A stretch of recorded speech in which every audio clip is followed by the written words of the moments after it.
প্রাণের ইসলাম প্রিয় মুসলমান ভাই ও বোনেরা, আমি আপনাদের সম্মুখে মহান রব্বুল আলামিনের পবিত্র কোরআনের কিছু অংশ পাঠ করেছি।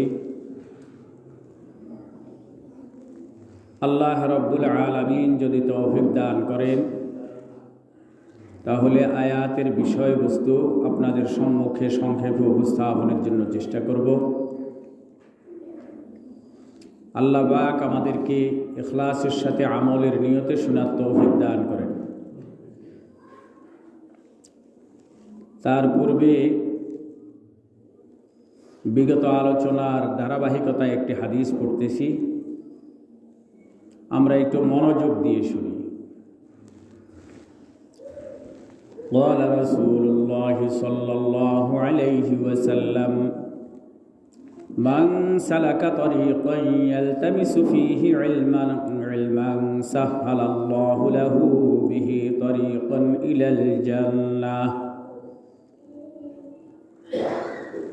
من سلك طريقا يلتمس فيه علما سهل الله له به طريقا إلى الجنة।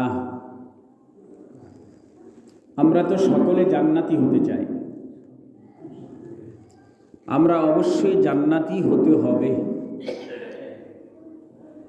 যেহেতু জাহান্নামের আযাব সহ্য করার মতো শক্তি আমাদের কারোর কাছে নাই।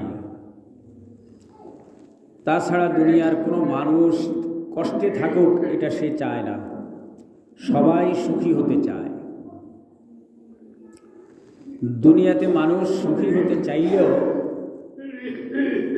হাজারো চেষ্টার পরেও অনেকেই সুখী হতে সম্পদশালী হয়।